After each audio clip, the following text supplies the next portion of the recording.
Welcome to a bonus episode. I was about to say this is the Rambo podcast, but it's not. This is just a bonus episode where Dom and I are going to break down another episode of Frank Stallone on a podcast that he was on. But we have a special host and guest with us today who would like to help break down this podcast visit. Robert, how you doing? I'm doing well, Ryan. How are you? Good to meet you. Now, Robert, you reached out to us, but I guess we should just, the title says who you are on this podcast episode, so we're just going to reveal who you are. Robert, you are indeed the son of Frank Stallone Jr. I am indeed the son of the Frankster, yes, baby. You are somewhat of a unicorn. You understand this. Are you aware of your unicorn status? Yes, I am. I'm almost the black sheep in a way of this Stallone family, so to say. Yeah, so I can't wait. This is going to be a fun episode, to say the least. I do have some questions, and I'm going to get right to some of these questions. I think these are questions that hopefully the listeners would like me to ask, but here we go. First off, do you mind saying how old you are? I turn 29 next month, actually. Okay. 29. So Frank is 73, 53. What was his age? 44? I was born in 95, and he was born in, I believe, I think 1950. Yeah, so he's 44, 45. Okay. Now, how did he meet your mom? So my mother used to work in Los Angeles for Vidal Sassoon back in the 90s, and wait, slow down. Sorry, your mom worked for a hair company? Yeah, my mother used to do. She worked for Vidal Sassoon in the hair industry back in the 90s. Oh wow. And, there used to be the House of Blues on Sunset Boulevard, which is no longer around, and that's where my mother and Frank met. To be quite blunt, they had a flame for one night, and that produced me. And, Frank was performing? No, he was not performing. Oh, no, okay. I don't know if he was big enough back then to be performing at the House of Blues. Well, he's not big enough now either. So it was a legit one-night stand. Yeah, it was a one-night stand, but they kept in touch afterwards when Frank found out she was having me, and because I'm from Boston initially, so yeah, Frank would visit my parties, my birthday parties growing up every now and then. I believe around 1999, they got in a huge fight. My mother got remarried. That's why my last name is not Stallone. It was, but now it's Hart. Things are going well now. My dad and I talk. That's good. Okay, so you said 99, they had a bit of a fight. So how much did you see him between 99 and when? I saw him in person first time when I was a freshman in high school, which was 2009, quite a while, 10 years. Okay.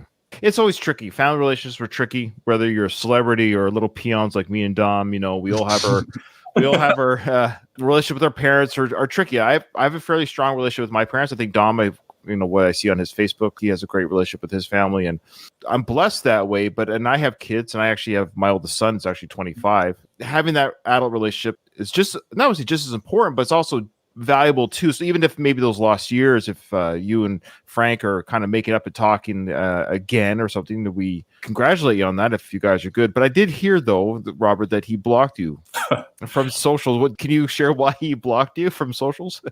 I sure can. So I was laid off in Boston from my sales position in early 2020, and I moved out to LA in October of 2020 to be an actor, which he was very not pleased about, to say the least. And so we went out to lunch a few times, and Can you express why he was not happy about your decision maybe to try acting out? Yeah, he just says, I'm a Stallone, I've done 81 movies, what makes you think you can be an actor? And I'm like, well, first of all, thanks for the encouragement, number one. Strong encouraging words. Yeah, thanks, Dad. And number two, I just think that he's how do I put this nicely? He doesn't want anybody to succeed in the entertainment industry, in my judgment, because he quite never really made himself. I think, how dare you speak ill of that? He's had an incredible career. I think the jealousy of his brother's success just never really. I'll do some speculation so you don't get yourself in trouble with your dad. So Dom and I have speculated on our breakdown. We do a bi-weekly sort of breakdown on Frank's public Instagram posts. We only share and talk about what he shares. I will say he forgot to unblock me on Instagram, so I have no idea what he's posting nowadays. He blocked me on Twitter, he blocked me on Instagram, but he forgot to unblock me on those two. So I don't okay. Got blocked before us, Rob. Yeah. That might be the only reason why I think he doesn't know about our podcast. I think after this episode, we might all be blocked. Right. So speaking of his brother, Dom and I have speculated, and it's really not a mystery, that there seems to be a real, I don't say love-hate's the right word. I'm sure they love each other's brothers. I mean, but again, families are complicated. But you can sense or see from what I have witnessed in the public viewing that's been available to me, that there seems to be a real jealousy that Frank has with his brother Sly. Yeah, I mean, there was a period, to my knowledge, in the 1990s when they didn't talk for 3 or 4 years. I think it was over something lawsuit related. I don't know what it is specifically, but well, there's a failed film that they almost did together. Is that what was it regarding that? That's what it was. It was with Dennis Hopper and all these other people. And So, Dom, do you know about that film? No, I actually didn't know about that. If you go on IMDb, you can actually see it still exists. I forget the name of the film. It's actually like so they filmed it and everything. There was footage. Yeah, it's like Andrew Dice Clay, Dennis Hopper, and my father. Oh, what a cast right there! Yeah, right. Andrew Dice Clay, Dennis Hopper, Frank, Sly. Yeah, but my dad did something on set, and I'm just saying what I know. I think he got in trouble, and he had to owe a lot of money to the production studios. And Sly was beyond livid, and I think he excommunicated him for quite a while. Oh, wow. I think years on end, and yeah, their relationship is so odd. It is weird. And that, again, that's what the public sees. I see that. I don't know the family. Right. See. This is what I see. see. It's interesting too, because I haven't watched the family Stallone in full because it's a little too I don't want to say painful, but I've seen clips and it's like the Frank you see around Sly and his family is not the Frank that you see on a night out with him by himself. Because you see the show, he's a little like timid, insecure, a little like you know what I mean? But when he's not around them, he's a different person, as you can see in the videos, So right, for sure. Do you know your cousins? I met them once in 2012. They were very young when I went to Sly's house. That's the first time I met him, actually. And I met them in 2019 at my father's concert. They were nice. I mean, they were with their boyfriends at the time, so they were kind of into themselves. But no, I have nothing say. They were fine when I met them. They look like they're, and that's what I'm gathering again from what I see on the shows and the social medias. They seem like well-adjusted, fine individuals. They're just the daughters of a very famous man, but they don't seem to be anything other than that. They seem to be well-adjusted, good people. I think that's a lot owed to the mother, Jennifer. People that I know who know Jennifer, people that I trust, say that she's the real deal, that she is a sweetheart of a person. Yeah, no, she was actually the only person that kind of made an effort to talk to me when I was at their table. There you go. So it tracks. What I've heard tracks. Okay. So you tried out acting, and how's that going? Oh, we got a little bit of frozen there. Just let it catch up. Lag. He'll come back. I'm sure. He's left the show. He's done. If anyone's in our chat right now, if you have any questions, please, you can type in the chat. If you have any questions for Robert, that'd be good. Where'd you go? I'm gonna fill the dead space with. Maybe Frank intercepted the interview. Frank Hackton. These sons of bitches. Oh, good, brother. Well, my Wi-Fi just goes in and out. No, you're good. No worries. I was still in the dead space, the dead silence. With I'm sorry. What was your question, Ryan? You asked before I cut off. Well, I don't remember now. That's okay. What will you asked about the acting, right? Oh, the acting. Oh, yeah. That's right. Yeah. So where are you at with that, or what's going on? Yeah, so I mean, I've studied in Boston 5 years prior. I did a few plays, Shakespeare and whatnot. I was honestly sick of my corporate job back in the East Coast, so I decided to not only move to LA to try this, but also reconnect with my father, establish an in-person relationship. But yeah, the acting, I mean, I've done a few student films, independent films. I find it difficult to get my foot into the door to do much more profound projects and on the larger scale. So that's where I'm at now. It's not progressing as much as I hope it would. Yeah, time will tell. It's tough, let's just be frank here. It's tough. It's like Hollywood there's a lot of nepotism in Hollywood, and there's a lot of nepotism in the world in general. It's not just Hollywood, whether it's corporate jobs, it doesn't really matter. Family can help other family. And I understand that you haven't quite been receiving maybe that Stallone help that maybe other families in the industry have helped their kids out. Like look at Kurt Russell and his son. Look at that great relationship they have there. And I mean, yeah, you see all these. I mean, I know what you mean, which is why it's bamboozling to me sometimes. I talk to my father. I say, you know everybody in the industry. Could you at least maybe give me a chance to prove myself? He says, right. Oh no, I can't get work. So That's just well, that's his own fault. Frank can't get work. Yeah, we love Frank, and there could be a reason why. The funny thing about Frank and Sly is like Frank is a singer / sort of songwriter / singer and somewhat bit of an actor, and then Sly likes to pretend that he can sing.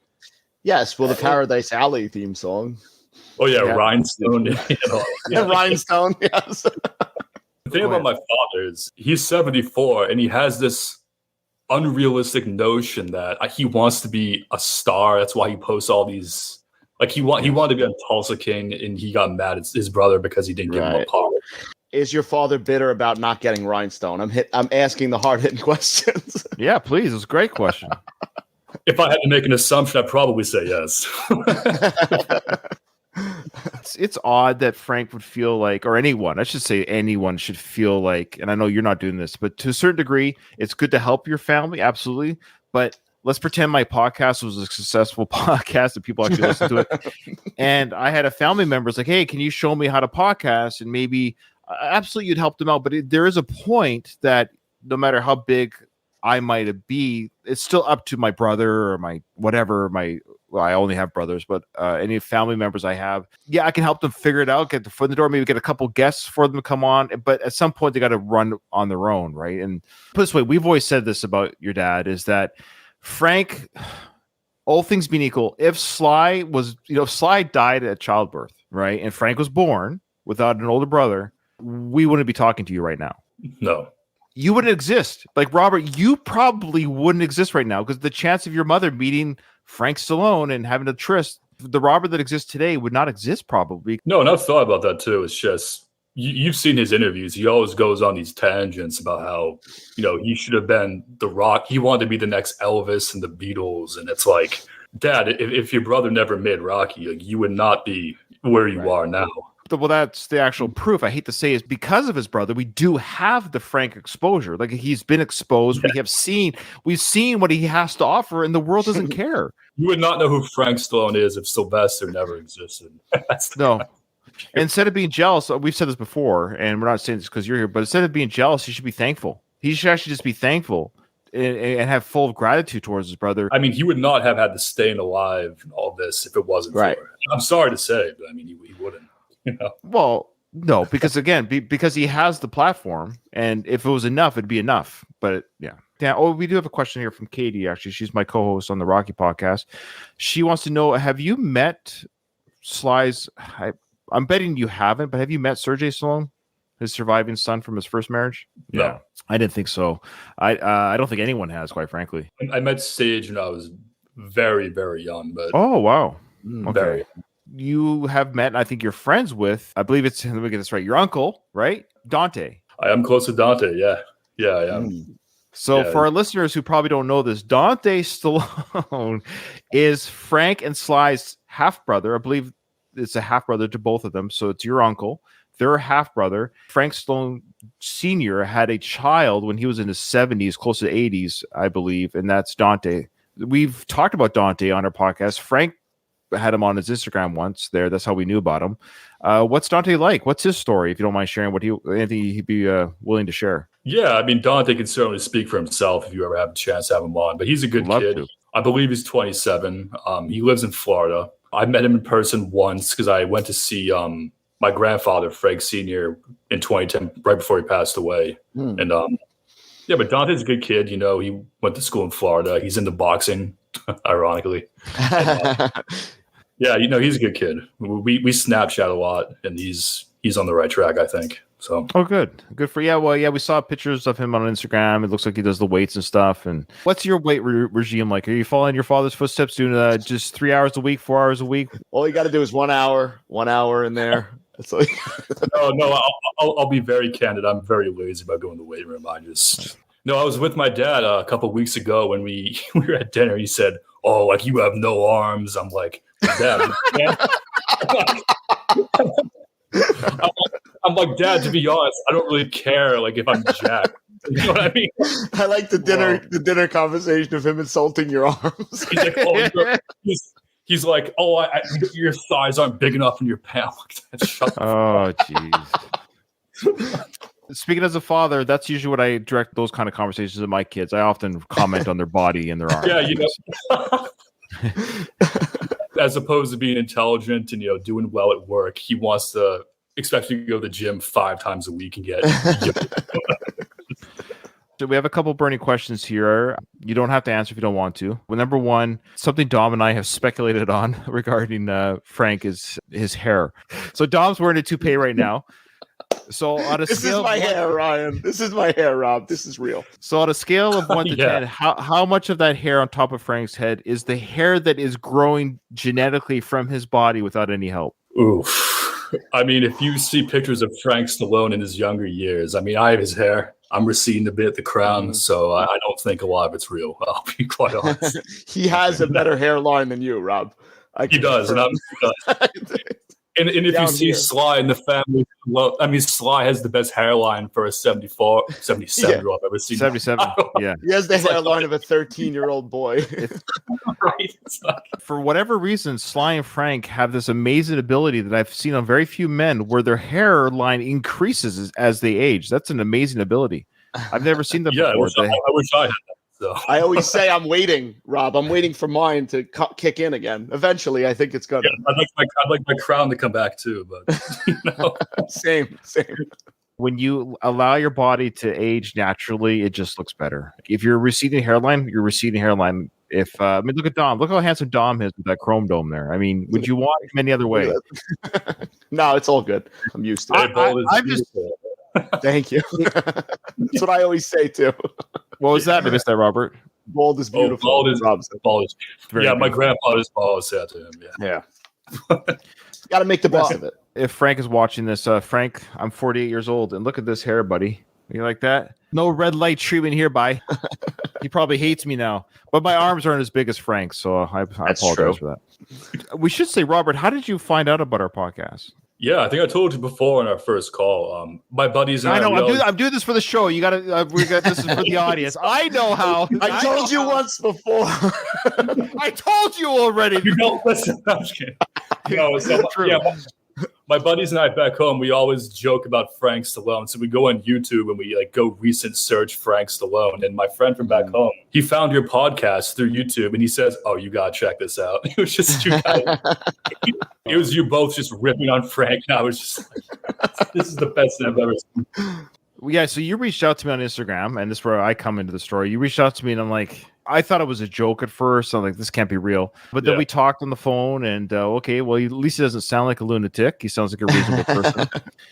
It's funny, when you Google Frank Stallone's son, it does not come up. So what happened was we doing that one podcast episode that Frank was on the what podcast was it on? I think that was the guy that was talking a lot like this. That's right. The Robert Fletcher show. The Robert Fletcher show. There. I thought the guy was on cocaine watching. Yeah. How many times do you go into the gym, Frank? Rob, how big are your arms? Show me your arms. Yeah, that guy was hilarious. I love that guy. Oh, God. But Frank let us slip that he had a son, and then you could see that he caught himself a little bit. It's odd that he kind of caught himself a little bit about revealing that. So Dom and I were like, "What? He's got a son?" Mm-hmm. Lo and behold, you are real, and you actually know somebody that I've interviewed, Tricia Morrison. I do actually. Yeah, she invited me to do the Tommy Morrison documentary a few months back. I never knew Tommy Morrison, but yeah, I just went and met some good people, and cool. Yeah, she's very nice, Tricia. Yeah, she's sweetheart of a lady, and she's invited me to go in that documentary too. Actually, funny enough, so I'll be interviewed. I think in May. I don't know what I have to offer. We'll be co-stars in the same documentary. I know. Nice. I think my footage is going to be deleted. I'm 90% sure mine will be deleted. I'll watch the documentary and I'm like, they Frank Stallone me. I'm not in the film. So I'll be curious to be a part of that. But so anyways, Tricia vouched for me is what I'm getting at. Because I wasn't like I didn't believe you, but it's just like this guy reached out to me. Can it really be Frank's son? Too good to be true, almost. Yeah. When I saw it, I was like, this can't be right. This can't be right. Yeah, no, because I saw you guys had a picture of me on one of the most recent episodes, and I just thought, hey, I might as well just reach out and say hello. And yeah, that was this picture here that it's right here with you and your dad there. I was taking at Mohegan Sun. That was Mohegan's son in Connecticut. He was doing a show. He gave me this T-shirt of him with his Miami DUI mugshot from the 1980s, and he wanted me to hold it. Is that what that is? Oh, I was wondering what that was. Yeah. In case you were wondering, that's what that is. That's awesome. And not only that, so you've listened to our segments regarding Frank Stallone. So the second part of today's episode will actually be us breaking down Frank's appearance on the Mike Torchia. Torchia, how do you say his last name, Dom? Torchia? Mike Torchia. Torchia, right? Torchia. Yeah. He's Frank's celebrity. Frank's celebrity trainer? Yeah, okay. Along with Alex, yeah. Yeah, I was going to say, I thought Alex was the celebrity trainer. So what the hell? Yeah, right. This character, but we're going to get into Mike first. Definitely a character. Mike is definitely a character. All right. So Robert agreed. He goes, hey, yeah, I'll crack wise with you guys as we break down your father's appearance on this podcast. We're going to talk about this podcast. But before we do, we have to do the intro. Here's another segment of Frank Stallone. Who is this guy?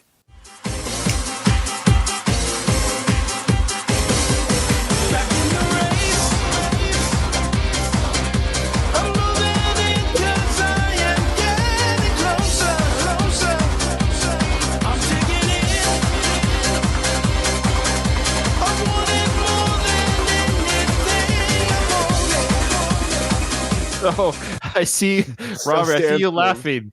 How dare you laugh at your father dancing? What are you laughing at? Just seeing him on stage doing that is so funny.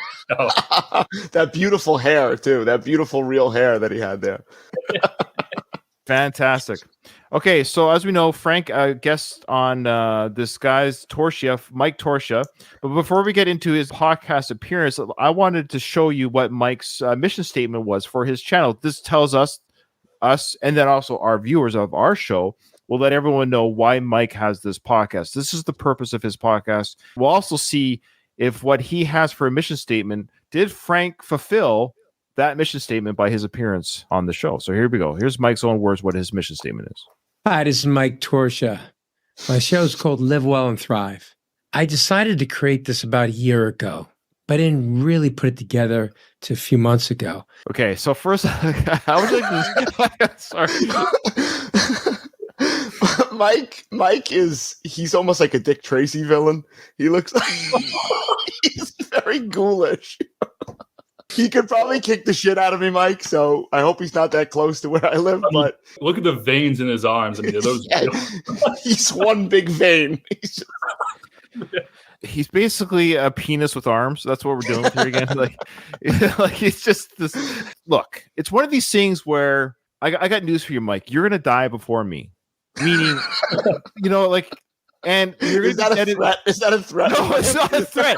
What I'm getting at is we all die. I'm going to die. Mike's going to die. Frank, no offense, Robert, your father's going to die. We're all going to pass away from this mortal coil. And how we spend our time is how we spend our time. I'm all for everyone to do as they wish with their time.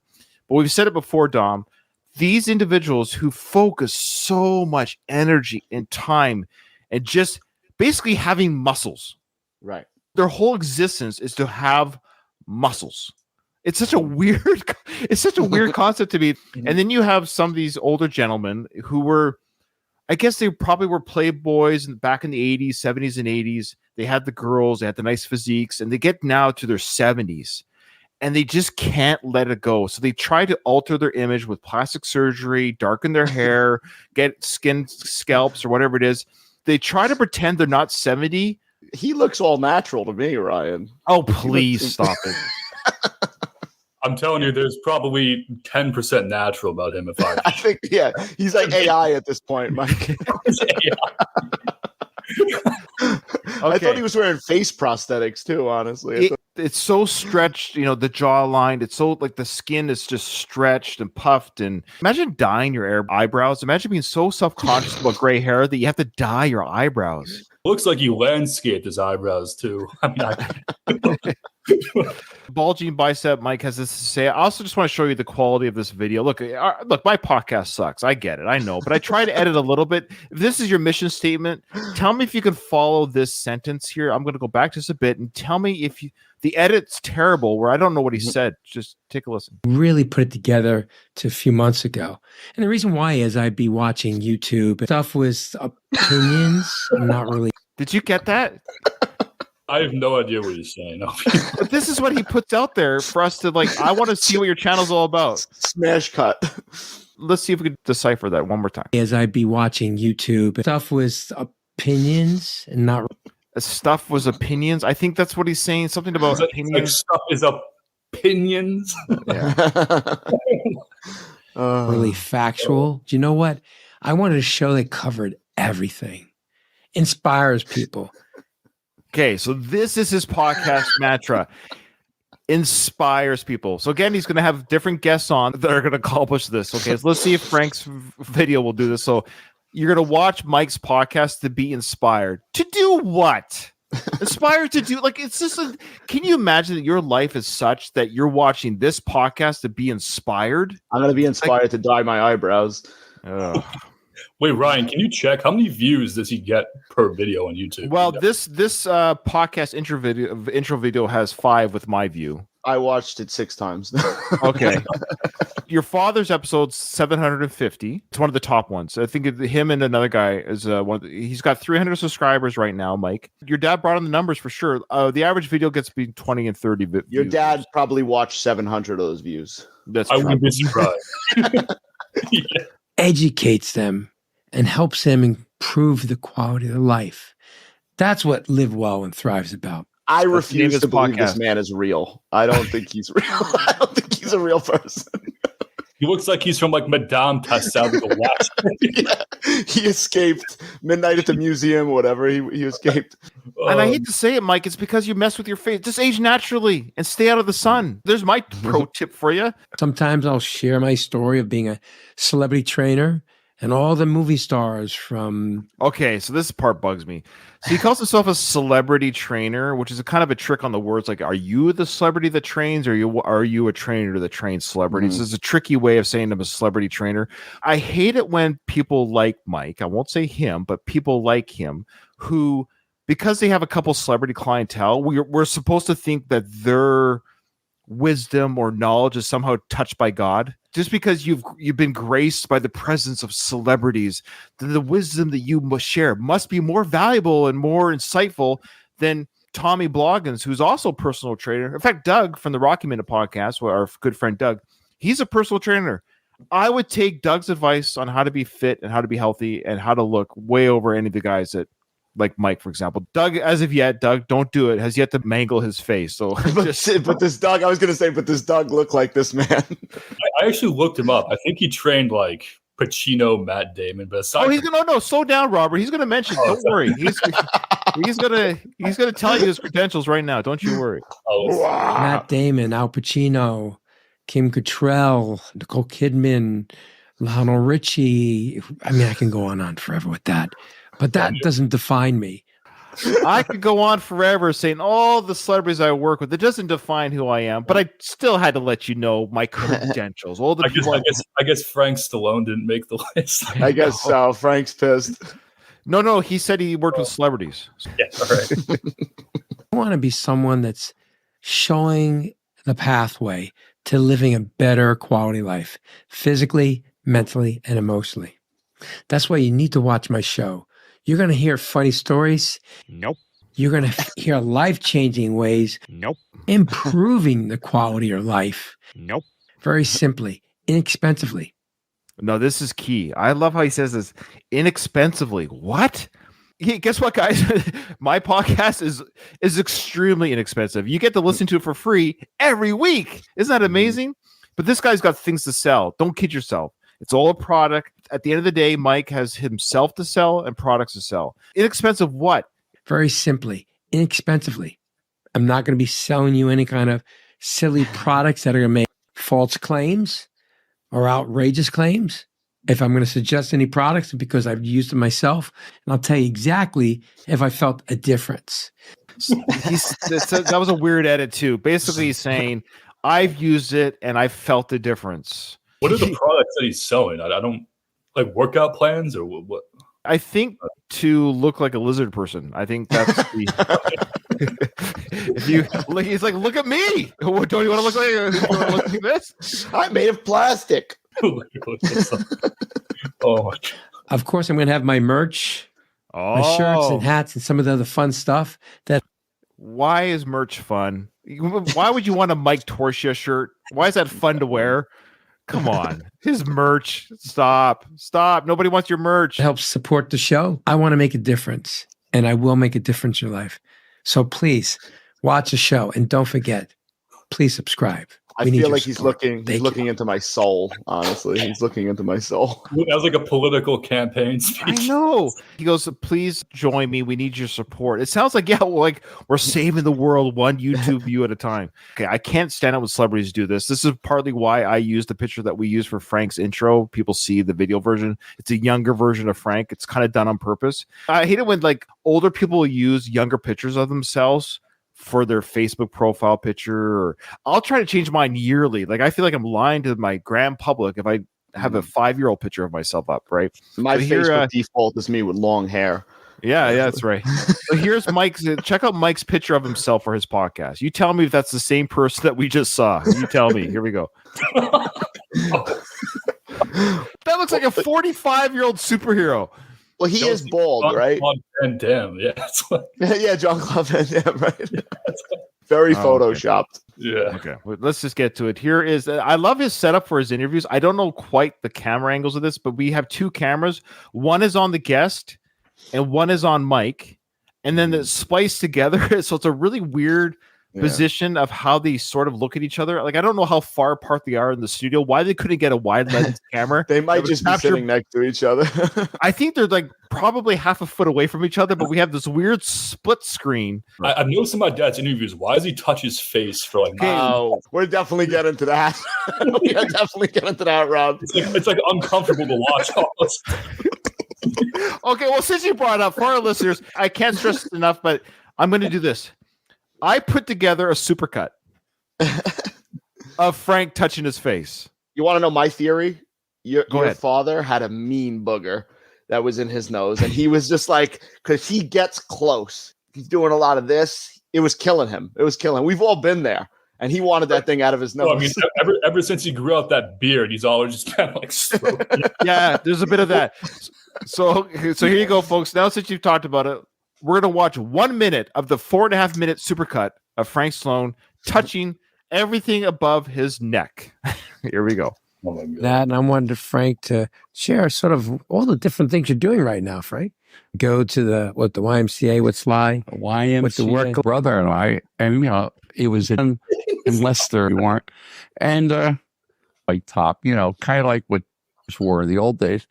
And so in our basement in the 50s, he had teased because of his name, Sylvester. So in the lifting weights. So he's been lifting weights probably. I had my heart broken. I walk a lot of help or with those. Right. But also, Frank, a subject I want to get on to is when you go to the gym now, most of these millennials will not let you work in. No, coming up, you didn't heavy weights or something like that.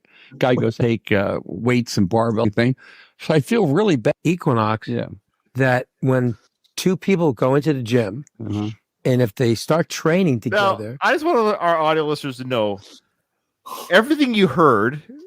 It almost sounds like what Frank sounds like when he's being not cut up. But everything you heard there was Frank with his hand on either his hair, his beard, or up his nose. I'm only a fifth of the way through this cut. The floor supervisor will come over and go, Be like a 10 girls that are smoking quit because it's photobio, and it's very interesting, but this is much more powerful than those. I was at 183 for supposed to get like that. I lost one. and when you're on stage performing, you move around better. You don't want to be. Remember, I'm in the archery shop, and they had these 2 bows there that and we're sitting in. Holy Christ! They don't lift weights. Which is that supportive of you? No, he wasn't that kind of guy. So I think that's more of my mother's temperament. I mean, I get mad like anyone else, but we're not even halfway through. So much nose rubbing. Okay, so we're going to take a break from that. I put the supercut together of every time he touches his face, nose, ears, beard, eyes. It's insane. I have more footage of him touching his nose and his mouth than Mike does talking. That is absurd. There's more footage of Frank's hands on his face in this 50-minute interview than Mike speaks. I didn't bother cutting that together. Just take my word for it, folks. Okay. So let's go back to the beginning of the interview. Let's hear how this is introduced. Hi, this is Mike Torchia, and welcome to Live Well and Thrive. My special guest today is Frank Stallone. Frank has a reality series with his... See, look right there. Look how close they are. You can see Mike's hand on the split screen coming up the other way. Yeah, that's going to happen throughout. There's so much footage of him touching his face, but this is the real time him touching his face. I love the purple ascot he's got going. Oh, it's beautiful. Yeah, he's been rocking the ascots lately. Yeah, we were wondering about that. Did you also notice that he has this lunch on his shirt? Did you catch that? He's got spilt food on his shirt. Check out his shirt. He's got like spilt mayonnaise or toothpaste. Hi, this is Mike Torchia, and welcome to Live Well and Thrive. My special guest today is Frank Stallone. Frank has a reality series with his family, but he has much more than that. So he's got a reality series with his family, but he's got much more than that. Okay, we're going to talk about something. Okay. And I wanted Frank to share sort of all the different things you're doing right now, Frank. This was asked twice, by the way, throughout the interview. And Frank has nothing going on. At the end of the day, he has nothing going on other than his bourbon, which is true, but we'll talk about that. He does reveal how he got into that business. And that was a question Dom and I had. Like, how did he get going on this bourbon? Well, we'll get into that. Hear what Frank's answer is regarding what's going on in his life. Well, Mike, I try to keep busy. The older you get, you want to have more hobbies and things. So no, the older I get, I want to read a book and die. Like I want to crawl into a hole and die. Honestly, aside from doing concerts and playing and doing films, I have an extensive boxing collection. I'm one of the top boxing historians in the country, and okay, I think we lost Robert. We'll just wait for him to come back again. That's fine. So, did you catch any of that? The boxing historian? He's one of the top boxing historians. Yes, impressive. How do you get that title? Is it self-proclaimed? I think it's self-proclaimed. I think he just gave it to himself on this episode here. Okay. So I do that, little hobbies to keep my mind going, and of course working out, which has been part of the Stallone family since the 50s. There's the working out. Wow. I remember you used to go to the YMCA with Sly. YMCA. With the work gloves and with construction gloves. Also, a lot of nipple from Mike over here. A lot of nipple action. I don't know what there's more of, Frank touching his nose or Mike's nipples. I never noticed the nipples. Holy smokes. I am Mike Torchia, and I'm your worst nightmare. I live in your dreams. I look like Freddy Krueger. Oh, I never even noticed the nipples. The nipples. That is hilarious. I was so focused on Frank's nose picking. You guys have any questions or any comments? You guys are watching us live. We appreciate you guys watching us. That's great that you're here. Come on down. Oh, there he is. He's back. He's back. Okay, there he is. I'm sorry, guys. My Wi-Fi. You're good. All good. We're talking about Mike's nipples, actually. Mike sticking out. I said, I don't know what there's more of, your father touching his face or Mike's nipples. Did I miss anything special in the last minute? No. One of the moments where Frank throws Sly under the bus. Oh, here we go. My brother was a skinny kid, and he had a bad temper, but he used to get teased because of his name, Sylvester. So there's a good nose pick shot there. There we go. Frank does this all the time. Anytime he talks about Sly, he's always got to do this little bit of he got teased because of his name Sylvester, and he was skinny and he had a bad temper. He does it a couple times in here, I think, too, when they bring up when Sly got into acting, that Frank was into music first. Frank was very adamant that he was in the music first. So Katie, my co-host, thank you, Katie. She's keeping us straight here. So Katie wants to know, Robert, because I think we had some technical difficulties. It got interrupted, but you were blocked by Frank, but we got sidetracked. Did we say why that happened? Why the block happened? Oh, yeah, no. So we got in arguments because he didn't want me to be an actor, and he basically just blocked my Instagram. Well, no, he blocked my phone for 2.5 years, and he still hasn't unblocked my Instagram. So I heard it was because he thought your arms weren't big enough.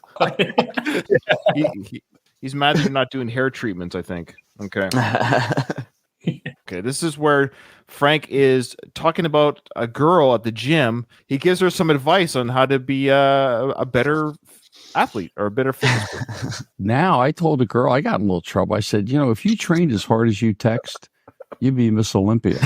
I want to know what a little trouble means. Like, did he get escorted out of the gym? Didn't you say the last time he went up to some girl in the gym and said, You have a nice face, but if you lost some weight, something. Gotta love Frank. Always hating on the It's women like he's working out. terrorizing women in the gym. That's what it sounds like. What is he doing? Why make it your business? Let her text. Who cares? Let her be. And this is the thing about these older guys. You are dinosaurs, and it's okay. It is a different world. These are people that were born with iPhones in their hands. You have to deal with that, guys. This is a different world. The same way that we used to go to the gym when I was younger with just a CD player in our pocket. We didn't have phones, but now they do, and that's what they carry with them. That's how they socialize, and they film and they share it. You don't have to like it, but that's what they do. I always like it that the older generation always assumes that the way they've done things is the way it should be. Things just change. You have to be okay with that. All right, there's a little bit more complaining about the gym coming up here. Occupy the machine. You did your business and left. And if you were doing heavy weights or something like that, guy goes, "Hey, man, you mind if I work?" Yeah, no problem. And that's how you make friends. It's supposed to be like a friendly atmosphere. I go to Gold's now, like no one puts the weights away. You can't find any dumbbells. People take weights and barbells from one room to the next room. You can't find anything. So I feel really bad for the trainers. You're sitting there, guys paying you $80 an hour. You can't find dumbbells to work at. So that's how much Alex costs. We got the cost. $80 an hour to hire Alex. Steep. Now, did you catch that the trainer gets the weights? Is that their job? I guess so. I never had a trainer, so I wouldn't. So we just figured out there, Robert, that Alex costs $80 an hour for your dad. That's not cheap, figuratively speaking. I mean, that's no. And it sounds like it's the trainer's job to get the weights. And Alex has a hard time at Gold's Gym finding the weights because nobody puts them back where the fuck are the weights, Frank? Your Alex is getting very good. I feel like in that last interview with Alex, I can understand a word he was saying every time. Yeah, no, nothing. Yes. I got he says he trains exceptionally hard when he's got a concert. Go to the gym for an hour, 10 minutes. By the time you're home, people are getting up and you've gotten your workout out for the day. Well, I know you train exceptionally hard when you have a concert. Oh, so once every 10 years? That's what I was getting at. So never. They make it sound like he's on the road touring, like he doesn't tour. He doesn't tour. His last big show was that Atlantic City show, I think. I tried seeing him. I told you, I tried seeing him at the other Atlantic City show, but it got canceled. He talks more about his concerts coming up. You guys have any speculation as to why he's not doing concerts? Because I have my own theory in a way. Rough. Well, because I knew a few people in LA that he got in fights with the owners of the clubs for whatever reason. Oh, wow.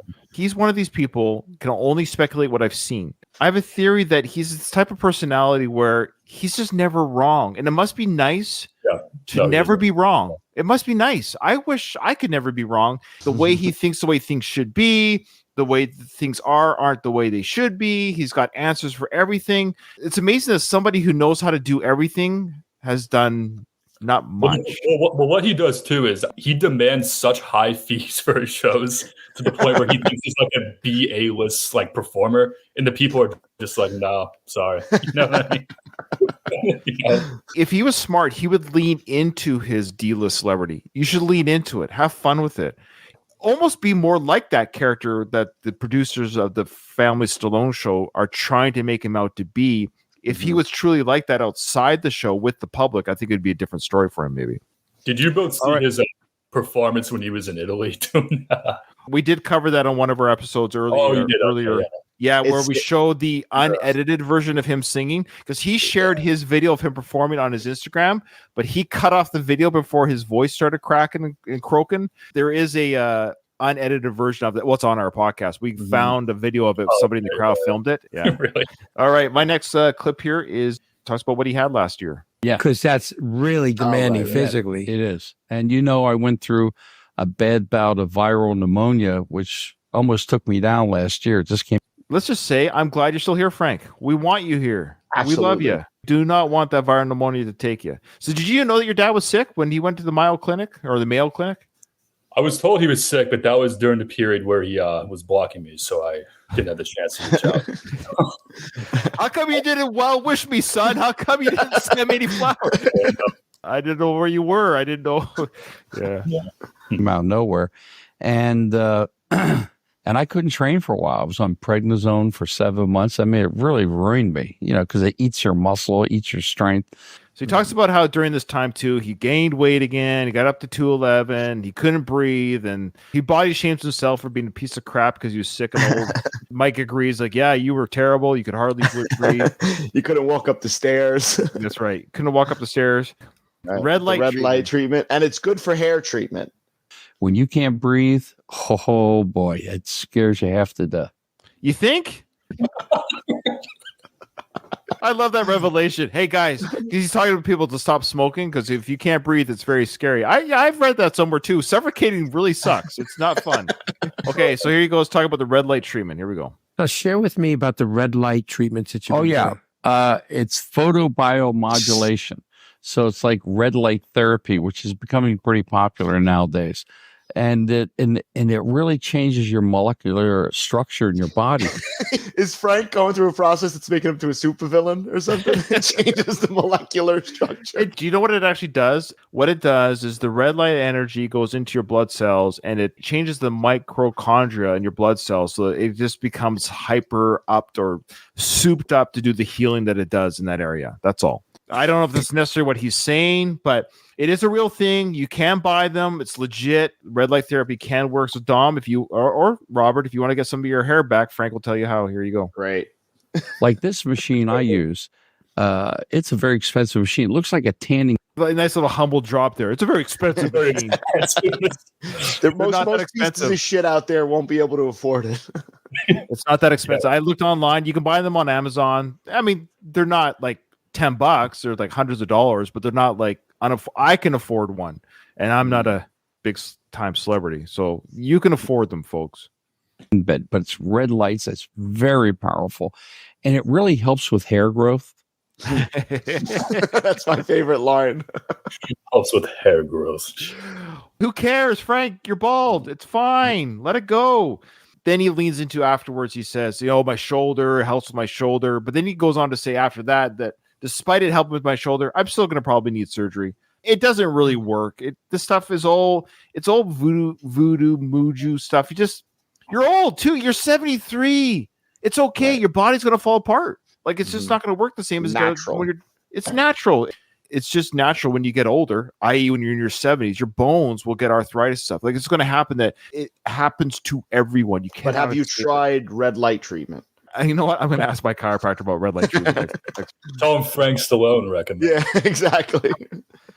Okay, so I've got something around where he basically gives some contradictory statements about weights. I always feel like Frank is at odds regarding his own weight program.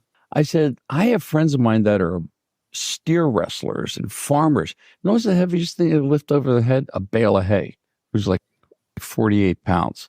When do you ever lifting 48 pounds over your head? It's not really that easy to do it over and over again, too. But what he's basically saying here, well, he'll explain it. We're going to lift 200. The heaviest thing you'll probably lift in your lifetime is a shoebox on a shelf. I mean, when are you ever going to lift 200 pounds over? He's basically saying what I've been saying. In fact, Jerry Seinfeld has a great bit on this. You probably know, Dom, you're a big Seinfeld fan. You guys like Seinfeld? He had a great bit on this about people who go to the gym.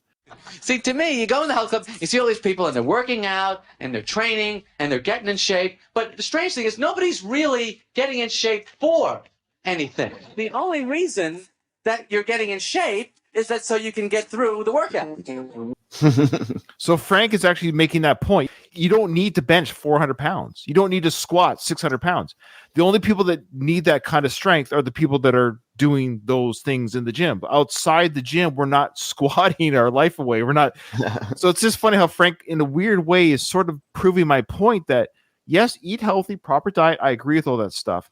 But you don't need 100 supplements. You just need a proper diet. You don't need to lift weights. Just go for walks, do a free body exercise, free weight body exercises, just like yoga, stretches. Again, I'm 48 years old. I'm pretty healthy. Why? Because I don't eat and drink and smoke and all those things. You just live a healthy life. You'll be fine. Frank says something about a big stomach not being attractive in bodybuilders. Yeah. Not only does he body shame fat people, he body shames bodybuilders. Here we go. Thing. Like when we were coming up, remember you do the exercise, vacuum your stomach. Pull in. The whole look was supposed to be like angular, small waist. Yeah. kind of nice shape. Now there's these big extended stomachs, and it's not attractive. It's the beauty standards of Frank revealed themselves again. So now he's shaming those guys are big. They're beasts. Those freaking big freaking Robert, you should really work on your stomach so that next time you see your father, really piss him off when he sees the big stomach. Coming like 8-pack abs. And now he's body shaming the bodybuilders. You can't win with Frank. Basically, you just have to look like him. If you don't look like him, and correct me if I'm wrong, Mike Torchia, whatever his name is, he was a former bodybuilder, right? Mike himself says he got up to 260 in body mass weight through muscles, and he wasn't healthy then. So they talk about that. That it was. I just don't get what these guys are going for at their age. I mean, if you're 22 and trying to be an athlete, I guess, but it's. You want to be the most muscular corpse in the casket, right?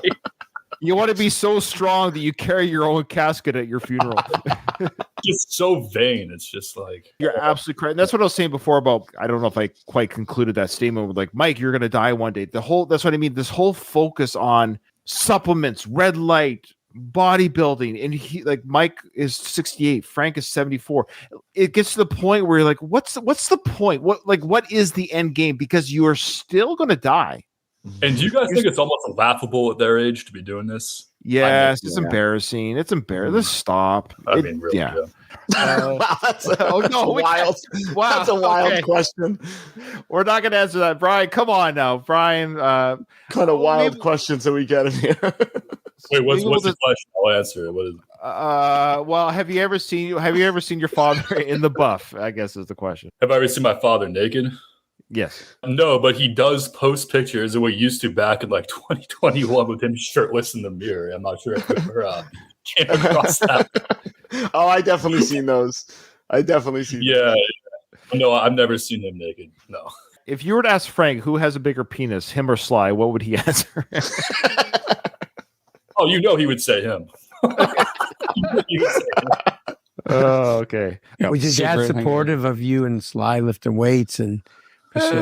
Not really. He wasn't. He was kind of a guy like most fathers those days. Just really not emotionally not available type person. Like he didn't go to if we played any sports or I did music. No, he wasn't that kind of guy. So I think that's why my brother got into it. Because he had somewhat of an inferiority complex. So. Shots fired. Shots fired again at Sly. Inferiority complex. If you had a drinking game for every time he disparages. I mean, most people thought he was going to end up in juvenile hall. See, more like he's a delinquent, juvenile hall. He was he was always getting in fights. He was always he had a really bad temper like my father. My father could turn whoa! I mean, and me, I have more of my mother's temperament. Robert, would you like to verify that? Would you say he has a good temperament or a bad temperament in your experience? Well, he is a very moody individual, but it's more like a whiny moody. It's not like a fist fighting, you know what I mean? Yeah, more of that. Okay. He does comment on his parents' weight. Did you catch that? It comes up right here. Yes. Yeah, he's so obsessed with weight. He now mentions what his dearly departed parents. They're dead and buried. Whether they were 500 pounds or 100 pounds, it doesn't matter. But let's comment on my departed parents' weight, shall we? Feeble.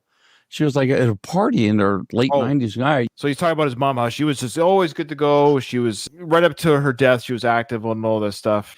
And then he does mention their weight here. But one thing, they were never heavy. I don't know why they were never heavy. They left thin corpses. They're very easy to buy coffins for. Nothing crazy. They were just slender, dead people. Jackie used to call me all the time because I was the only member of the family. Oh. Yeah, I was the only member of the family that would actually answer her phone calls. So she would call me when I was she would vent about her problems with her 2 sons and all this, and I'm like, all right, Grandma. Yeah, so, yeah. Oh, yeah, this is a big revelation. We get to find out what age Frank turned professional. So now when you got into music, was that at the same time Sly got into acting? Oh, no.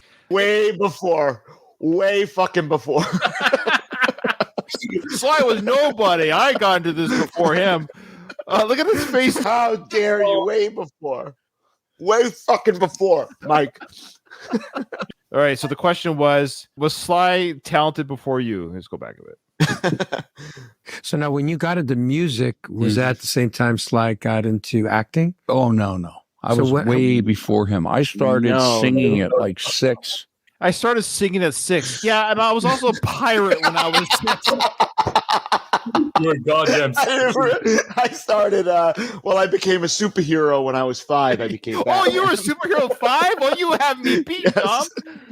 Oh my gosh. Professional in 1965. I was 15, which was. Is professional? Does that fall into the category of just getting paid? Yes. Right.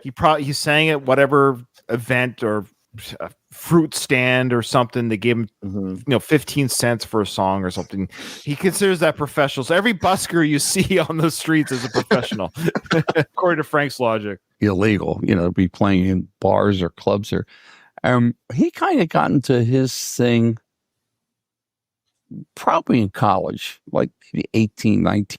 Way after me. That's what's funny. Like Sly literally got into acting at the same time because they're 3 years apart that he got into singing. So yes, he was younger when he started quote unquote singing, but they both got in the same time, their own respective careers, more or less. Okay. But speaking of arms, just so you know, Robert, he didn't just comment on your arms. He also comments on his brother's arms. Check it out. For that time, he was in really good shape. Most guys didn't work out or lift weights. So he was actually in pretty good shape. He had about 16 and a half inch arms for, 1965.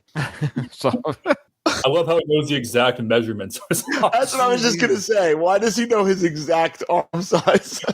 I have 3 brothers. I don't know any of their measurements. I don't even know how old they are. He was wearing about a large in underwear at that time. Large. That's what I mean. Their relationship is so weird, man. It's so their sibling rivalry and everything is such an odd pairing. These two, they're like, I can't think of any other celebrity family that has more odd drama and weirdness between them than these two. I'm just trying to think of a family where it's just so oddly competitive and weird. And do you guys even like each other? Like, why do you even bother? It's odd. It's odd to me. He describes what Elvis was like back in the day. So he's talking about what his Italian family. Yeah, experiencing the Beatles and music for the first time in America. It was like a foreign language for them, obviously, or a foreign thing for them to experience the Beatles and stuff. But when I saw Elvis on TV in 1956, I mean, my relatives are all off the boat, and they've never seen anything like this on TV. Gyrating, long hair. Tu sei pazzo. That's Italian. That means like he's crazy. Okay, because of the gyrating hips. Thank you for your Italian. You speak any Italian, Robert? I do not speak any Italian. No, I don't speak it. I understand little broken up things, Yeah. Okay. Yeah. He does mention that he got his hit record when at the age of 33. Have there been hard times? Oh my God. I didn't have my first hit record till I was almost 33 and I started at 15. Oh, interesting. He had his hit record the same time that Sly did Staying Alive. Isn't that weird? Right. But it had nothing to do with his brother. Oh, of course. No. No way.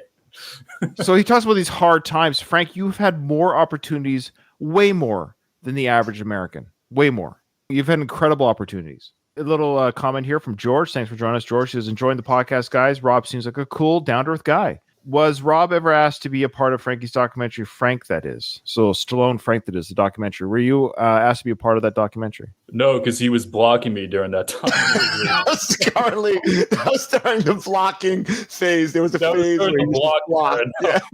That was the great blackout of Frank Stallone. Yeah, no, I was not invited to do that. Yeah, great question, George. And we'd like to give a shout out, of course, to Derek Wayne Johnson, awesome guy who did that documentary. Yeah, Derek's a great guy. I will sing praises about Derek to the day I die. He's one of the good ones out there. He did Frank a big favor by doing that documentary. I'll say that much. I was going to say, if you guys ever want me to get Frank himself on this podcast, I can probably arrange for that. Well, we'll talk about that offline as well, how that might go down. Actually, I'll say this. Anyone listening at this point still in the podcast, I'll say this, that we would love to have Frank. Here's the thing.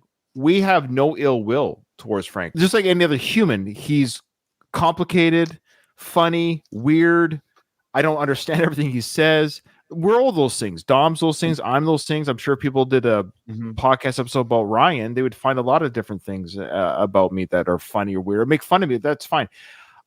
Honestly, if I had Frank on, this would be my hope and goal, is that we retire the Frank bits with his appearance. No, and that's the thing, because I like to know the Frank segment keep going. I don't want him to.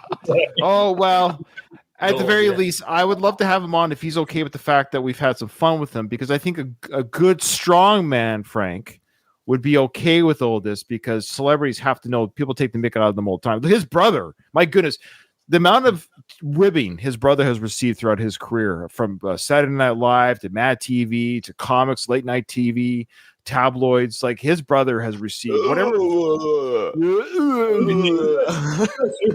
Did you guys hear about that recent event with Sly and yeah, it's garbage. It's garbage. Oh yes, we heard about. I don't know what to make.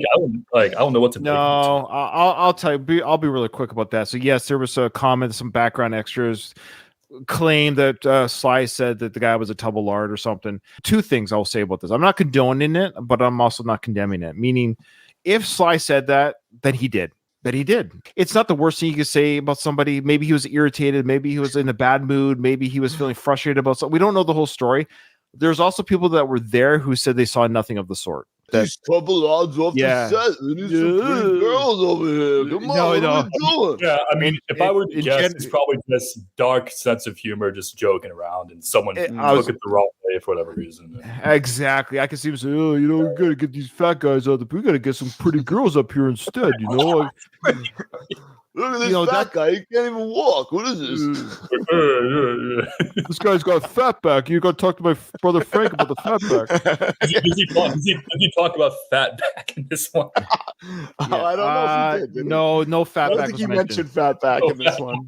I was thoroughly disappointed that he didn't talk about fat back. Oh my God. So you can see the food that he dropped or something on his shirt here really clearly. See that, Dom? The food or mayonnaise now I or see something? that. Yeah. It's too busy looking at It's the like that donut powder that donut. That's what I meant. Is that booger sugar on a shirt? Is that cocaine? Is that He talks about the hard rock gig and how the audience was terrible. Talking, funny stories. Some audiences they just want to hear music. So you have to be able to read it. Like this gig in Hard Rock, I was really up for it. It was really a terrible audience. You know. wow? He goes on to say, like, you never reprimand the audience. But then meanwhile, he's reprimanding the audience. No, yeah. Isn't that a quote from Sinatra? Never reprimand your audience. I think he's. Oh, is it? That. Oh, I think okay. it is. Yeah. Well, you mean Frank wouldn't come up with that on his own? So I figured, okay, Frank, just shut up and just start playing whatever hits they know. Hits? Is that plural? You sing the same song more than once. You have to win over the crowd. Like, I'm not a performer. I actually just saw a concert 2 nights ago. I saw Queens of the Stone Age with my son, and it was a wicked awesome show, incredible show. And there was an opening band, and I actually liked the opening band. I was curious how the crowd would take this opening band, because they're a very different style of music than Queens of the Stone Age. They're more of like a glam metal band type sound to them, old school, not glam metal, but kind of like David Bowie mixed with Queen, mixed with hair metal, and they're fantastic. But this front man, dude, won over the crowd. The crowd was kind of quiet at the beginning, but by the second last song, he had the crowd singing, people clapping on their feet. He won the crowd over. So all I'm saying is, it's your job as a performer, and if you're good at it, you win the crowd over. They didn't say anything to the crowd. Just by the end of it, with their music, their talent, and their ability, that's what shows the crowd. The crowd's like, hey, these guys are good, and they are good. They're called the Struts, by the way. I don't know if you ever heard of these guys. Okay. Great band, by the way. I love them. But they won over the crowd. I was so proud of them because they had the crowd going. It was fantastic to see. So you're saying Frank didn't win over the crowd? No, I'm just saying, like, yes, you don't reprimand the crowd, but you also just show what you've got, and that will win over the crowd. That's your job on stage, is to win over the crowd. And just do the best you can. And then people come up and go, hey, man, I really like the show. I said, well, where were you? Like sitting on your hands? What were you doing? You know, so. Jeez, man. I love it. Anyways, all right. Was you expecting a standing ovation? I think so. I think so. But Mike asked the question. This is twice now in the interview. He's asked, what do you have going on right now? It's twice that Frank went back to the reality show. Right. And that's fine. He should just say, I'm retired. I'm semi-retired. I just post things on Instagram for fun.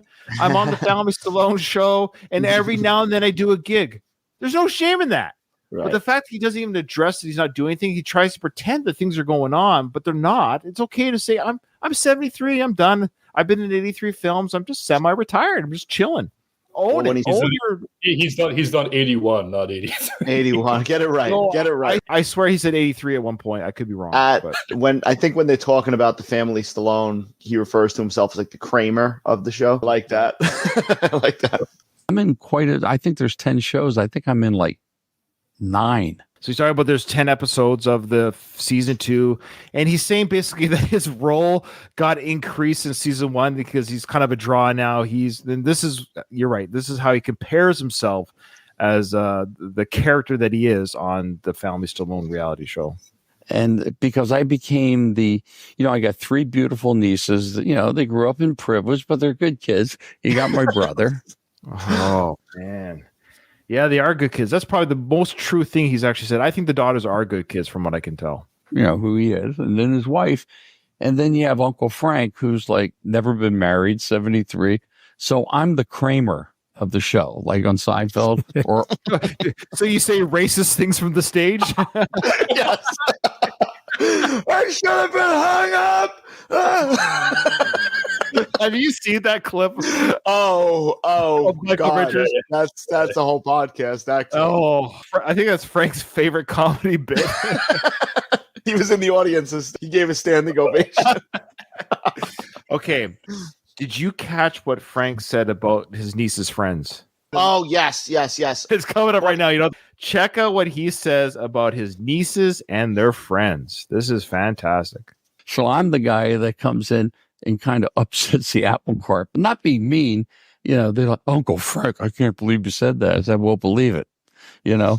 So he's saying here, like, I'm not politically correct. I'm a little bit crazy. I'm a little bit zany. I'm such a shock value. It's like, no, you're out of touch. You're just rude, honestly. That's where it really comes down to.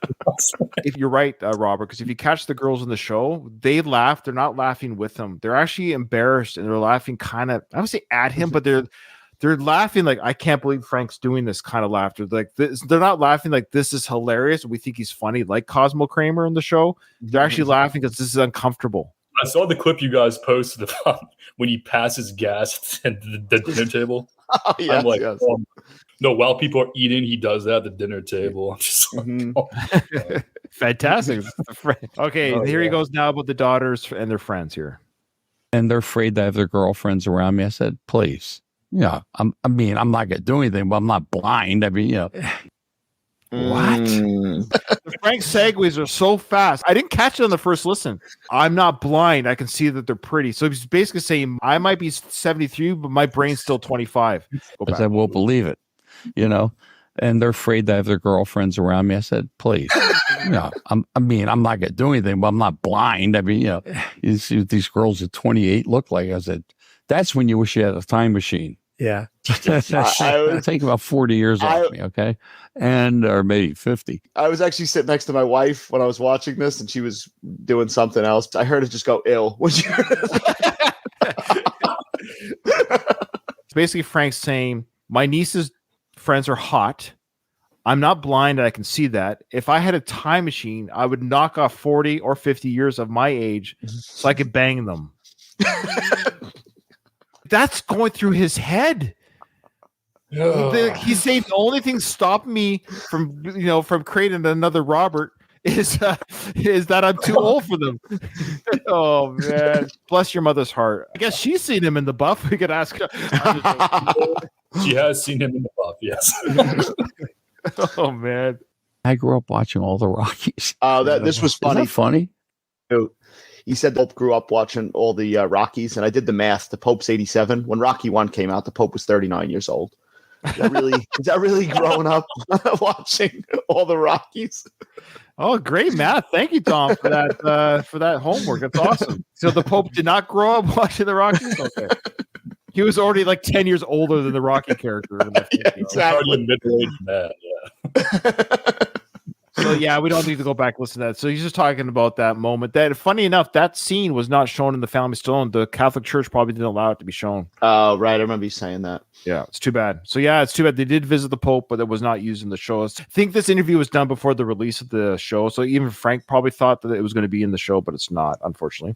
I'm just trying to figure out the context of this comment, but he mentions pronouns. Just like a family, being a family, doing. He's talking about his family, which is a normal family or a kooky family, whatever it is, normal family. Also mentions that his nieces aren't sluts. Did you catch that too? Yes. Okay. And I think the show, it kind of captures, okay, my brother is probably one of the most famous people in the world, but it's also like a normal family. The girls aren't dressed like strippers. And I kind of wish they were, but The girls aren't dressed like strippers. his obsession on bodies, images, what girls should and shouldn't be wearing. Okay, let's go to the pronoun talk here. So he's talking about the family again. He's sort of talking about the times that we live in now. it's kind of like a breath of fresh air, considering all the drama, and, pronouns, all this new stuff going on. Genders, people having different genders. It is what it is. If people want to call themselves an elephant or a kangaroo, I actually don't care. Mm-hmm. I go about my day. But it's funny how this older generation again gets so wrapped up. If other people are weird as far as you're concerned, let's just say they are weird in your view. Okay, just move on with your day. But it's He's such a staunch Republican. He has to throw that in there every time. The things may be gone a little different some ways, but it is what it is. So we can't change yesterday. We can change the future, can't change the past. Past is the past. And I'm trying to kind of get with that. I'm kind of nostalgic and stuff. But, you just got to look ahead because that's all you got. This is the point of the interview where I didn't know it started to just spiral and I didn't really know what he was talking about anymore after a while. this last 10 minutes of the interview it's hard to clip too much. As you get older, the days go faster and the years come faster. When you're like 20, 18, you go, oh, Christ, I got maybe 70 years ahead of me. You get my age, what you got? Good, maybe 25. 25. Look at that. He thinks he's going to live to 100 years old, this guy. That's 25 years to be in shape. George wants to know, Robert, do you have a favorite film of your father's? Favorite film of my father's? Wow. I mean, I like Rocky, if that counts. Yeah, that counts. Take it back. I mean, I like Tombstone. He was in it for probably approximately 7 seconds, but I How dare you? He stars in that film. He stars. Yeah, like it was Sam Elliott. He gets killed in the first 5 seconds of the film by Val Kilmer's character. But he does a great job. He's almost unrecognizable. Like in that side character role, it's almost a cameo. He does a fine job. No shade from me. I love that film, and I'll say Frank's performance does not take away from the quality of the film. So he's got nothing to be ashamed of in that part. So, did you guys ever see Barfly when he fights Mickey Rourke? I have not. That's a film that I think Dom and I might have to review for. Yeah, we might have to. We might have to watch that one. He was actually all right, to give credit where it's due. He wasn't bad. Sure, that's what I've heard. Yeah, that's what I've heard. Yeah. He wasn't bad. Yeah. You know what's funny? This is for Frank and Sly and all actors. Look, the right script, the right story with the right director, you can get some fantastic performance. That's what I love about Quentin Tarantino. Is he'll take people that are kind of washed up actors, or people that maybe aren't that great, and he gives them roles of a lifetime, like Pam Grier and Robert Forster and all these guys. Like they're kind of washed up actors. Christoph Waltz and all these. Yeah. I would love to see Frank Stallone in a Quentin Tarantino movie. I would love it. Leading a Quentin Tarantino movie. Dude, I would watch it in a heartbeat. I bet you, I guarantee you, Quentin can make Frank look good. That's how good Quentin is. Mm-hmm. Yeah, you can make me look good in a movie. I don't act, and hopefully you can live in a healthy way, like relationship wise, friends wise. I mean, all we have is what we carry on our back, don't we? Yeah. Well, as long as it's not fat, you'll be fine. So, Dom, you got your bourbon, right? You want to show the camera? I did. Look at this bad boy. Look at that. Yeah. Look at his face. There we go. I didn't think it was coming, but it's here. I have not cracked it open, Ryan. I've been saving it for the occasion. I know you're saving it for our show. I got mine, or ordered mine and paid for mine January of this year I have yet to receive the shipping order. Well, as I was saying earlier, you see the American flag on there? I know. You're I'm Canadian. Canadian.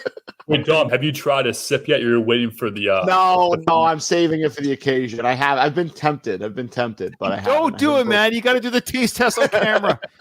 I've had it before, and it's How was it? Should I spoil it, or should I wait for you guys to try? Yeah, don't say know. anything. Don't say anything. We've already given too many nuggets of good stuff. We want to save it. Okay. And he's got the Uncle Frank's meat rocket coming out. Yes. So people go, well, what's that mean, Uncle Frank's meat rocket?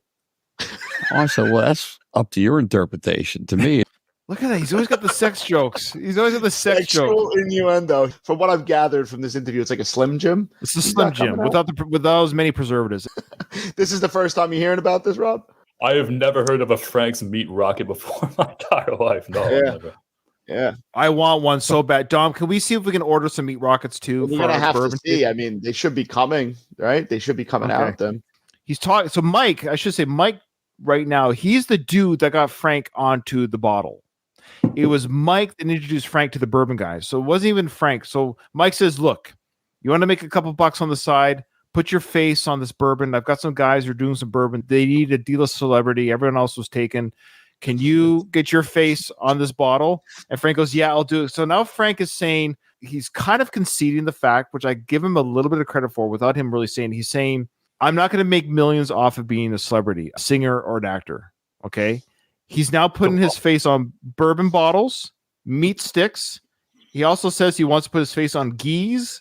And That's right. I forgot about that.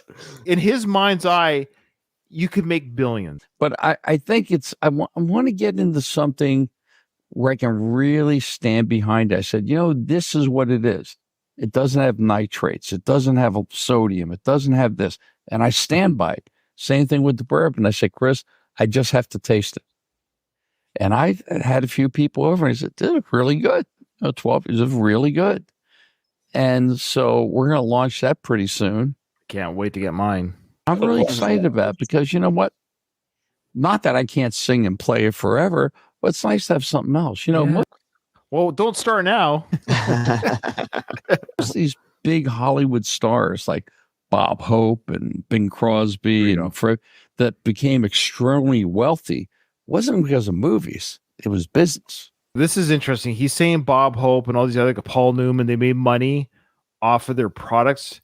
Yeah, but the reason why, okay, I'm trying to say this very hard without sounding like an ass. That's not my intent. But the reason why Bob Hope could make extra money by putting his name on a product, because he was Bob Hope. Bing Crosby was Bing Crosby. He was one of the crooners, one of the greats. Paul Newman, one of the greatest actors of all time. Paul Newman, are you kidding me? So of course they made money off because they are Paul Newman. Mm-hmm. Yeah, Newman's Own was after he was a movie star for decades. That wasn't right. After he made a name for himself. Yeah. Sunkist with Bing Crosby, Polaroid cameras with Fred McMurray. So they used their celebrity to be a spokesman and became part of these companies, and that's where they made their money. I mean, in those days, that was big money for them, but it wasn't like the money they had. So I figured to myself, I said, well, I like to talk. I'm pretty personable. I can sell this stuff. Good luck. Well, I can tell you this much. I've bought it. I did buy the bottle. I can't wait to get it. That'd be nice. I wasn't experienced enough, or I would have made mistakes. I could have been my age now and been really famous and totally broke and no career. Well, you are. He just talks about what his life could have been like. This is why it's kind of funny. I'm sorry, Frank. Yeah. Who knows what else can come out? Uncle Frank's and Uncle Frank's yo.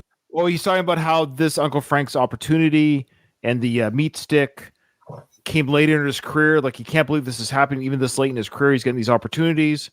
So you talk about how you can put this on other yo-yos and geese, the Uncle Frank brand. Yo-yos. I don't know. I mean, you can come up with Uncle Frank's geese, right? Here we go, like my face on a gee, which would make someone want to choke me.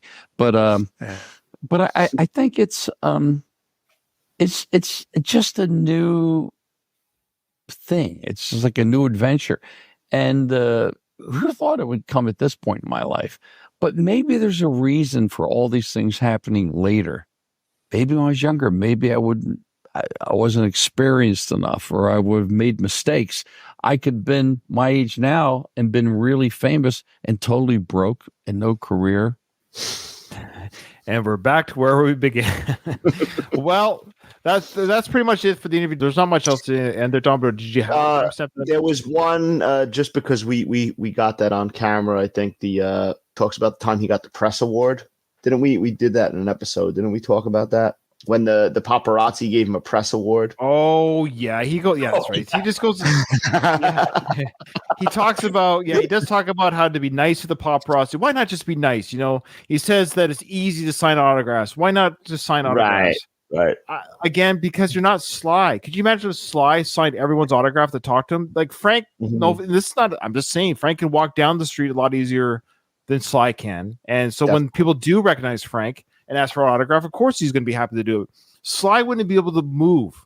Think about Sly walking down LA. He wouldn't be able to move. People would be all over him. He can't go through Philly, for example, without having some sort of security team. It's impossible. Mm-hmm. Great fan. And actually, that's by Frank's own admission. When they went to Italy, the same thing happened. Frank said that they couldn't really explore Italy as a family. Right. Sly couldn't go out. He couldn't. It was too much. They even showed on the reality show that he actually couldn't go out because his celebrity is so huge that it was like Beatlemania for Sly being in Italy.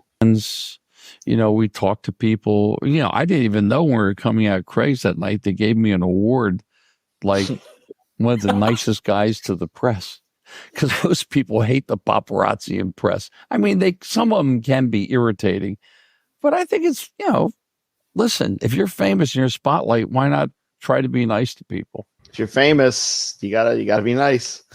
Yeah. I guess I'm always nice to our fans when we're out in the street and they're mobbing us. Yeah, that's just it. Like, it's not about being mean or not. It's probably just irritating. I'm sorry. Like, I'd probably be irritated if I was famous. Can I just walk to my car without cameras and microphones in my face?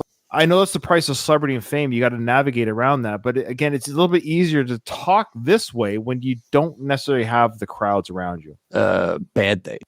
Field goal, and he misses it. You don't think they want to just...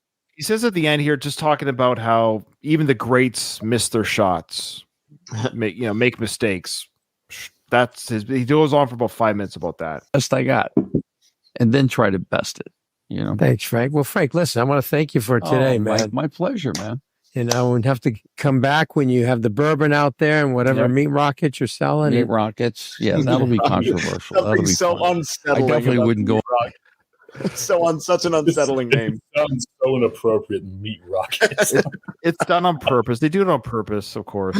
On the View selling the meat rocket, they kill me. But the Roseanne has a new show, so that one. Oh, he talks at the very end there. He just says he couldn't go on the View to sell his meat rockets. I love how Mike invites him back to the show. He's like, "No, I want to go on the View." But they won't have me, so I'll go on Roseanne's show because she's crazy and she'll take me on. You're selling the meat rocket, they kill me. But the Roseanne has a new show, so that one I could do. Yeah, I like Roseanne. I like Roseanne, and so Mike, thank you for having. That's so mean. Like he's talking about, I could go on a bigger podcast, Mike. Mike's like, yeah, I invited you back on mine, but thank you for sharing the other podcast that you could go on instead. Me on the show. When it launches, I'm sure it's going to do very well. And I'm happy that you asked me to be on it. And we'll take it from there, buddy. Thank you, brother. Thanks, Mike. Appreciate They're it. literally sitting right Thank you next for to watching. Remember, subscribe and keep following our show. Thank you. Remember, I'm going to be in your nightmares tonight.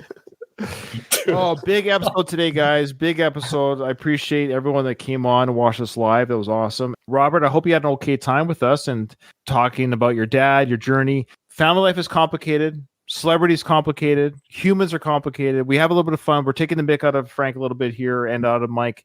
It's all good fun. We wish them all the best. We wish Mike millions of views. We wish Frank millions of sales in bourbon. We want him to do well. That's the thing is we do not want failure. We want Frank flying off the shelves. We want his meat rockets in people's mouths. We want them.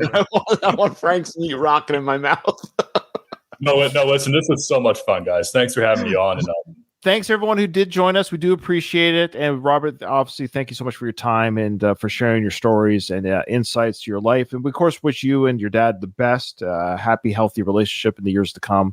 It's all about family and love. And Frank is I think in that heart of his, he's a good guy in there somewhere. We do get a kick out of him. And that concludes another episode of Frank Stallone. Who is this guy?